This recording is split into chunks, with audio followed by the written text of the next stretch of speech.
Quando éramos crianças, nossos pais nos diziam para pensarmos no amanhã e hoje, já numa idade mais madura, devemos pensar no agora, não é mesmo? Dito isso, meu nome é Celso de Oliveira Melo, sou advogado e assessor jurídico aposentado e hoje quero lhes falar sobre planejamento e proteção patrimonial. E o que isso significa? Ora, significa organizar, proteger, preservar e mapear seus bens acumulados durante a vida com a finalidade de reduzir custos fiscais, evitar a sucessão hereditária, facilitar uma futura partilha e ainda desenvolver uma gestão inteligente dos seus ativos financeiros. Pergunte a qualquer pessoa que já tenha experienciado um inventário. Certamente, meus amigos, ele vai franzir a testa e reclamar da demora e dos custos elevados suportados para receber a sua parte da herança. Provavelmente, ele vai falar que teve que vender um dos imóveis somente para pagar os impostos e honorários de advogado, não é? Dito isto, surge a seguinte pergunta: por que ter uma holding familiar? Ora, porque ela tem um processamento muito mais rápido, haja vista que ela não passa pelos trâmites do judiciário, que todos nós sabemos é extremamente moroso e que na maioria das vezes leva de um ano e meio, na melhor das hipóteses, e dependendo da situação, havendo desentendimento entre os herdeiros, pode levar anos a fio para ser concluído. Fora o fato de que, se fosse uma holding, o impacto do imposto seria significativamente mais baixo. É importante que eu ressalte ainda que se você tiver aplicações financeiras, elas ficarão protegidas dentro desse sistema, assim como seus imóveis ficarão a salvo de eventuais contratempos, especialmente judiciais.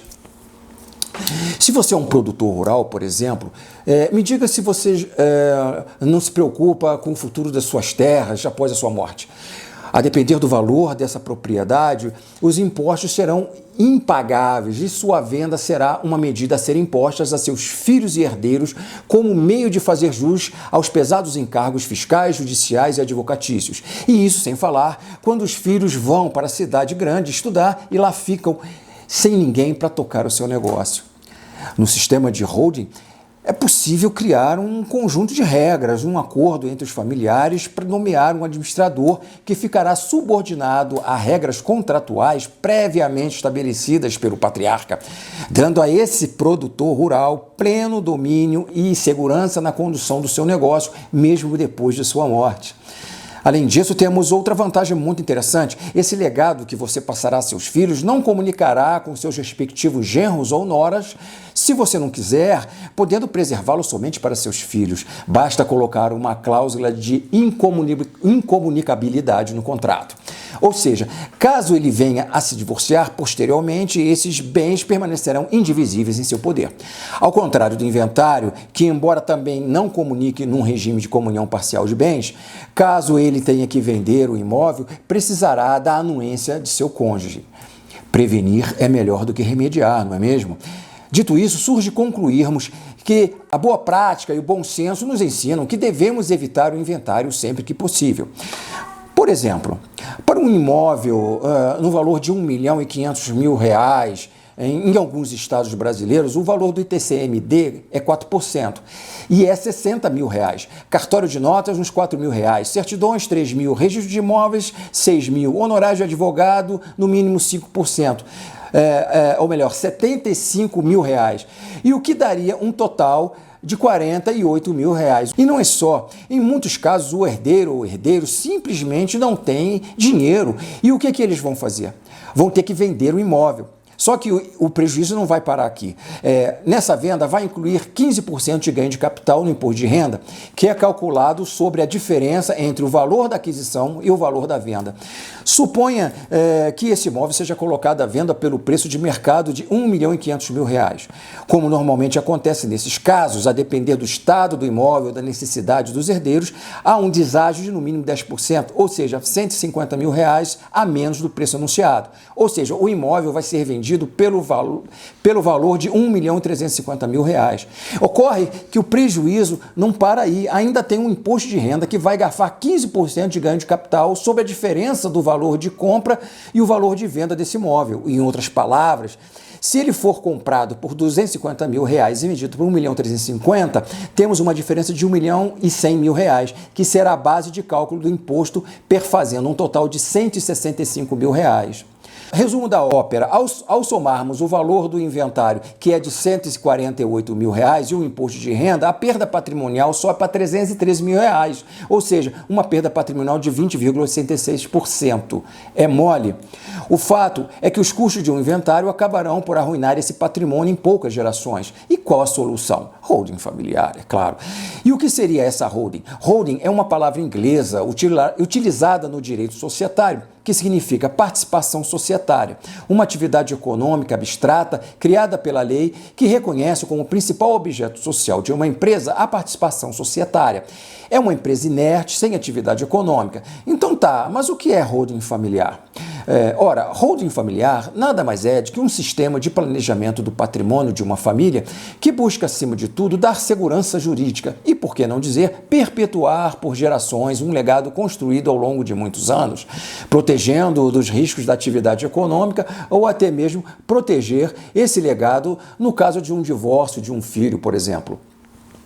E de que forma isso é feito? Primeiro, criamos um CNPJ, ou seja, uma empresa para a qual transferimos esse patrimônio esse transformado em cotas sociais, uma empresa controlada por você, com plenos poderes, com reserva de usufruto. E o que isso significa? Você poderá usufruir, gozar desses bens, vendê-los por meio dessa mesma empresa sem qualquer impedimento até o final da sua vida. Quando então aquelas cotas sociais, em razão do eventual falecimento, serão transmitidas de forma automática, sem custos e sem burocracia para os filhos ou a quem você quiser. Aí você pode se perguntar, mas eu não sou empresário, sempre fui assalariado, eu não entendo nada de administração de empresas, etc.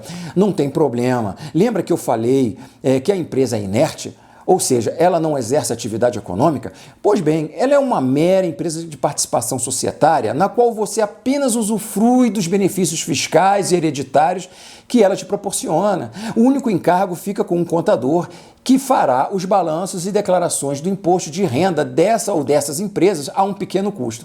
Você deve estar se perguntando, mas isso é bom demais para ser verdade, não é?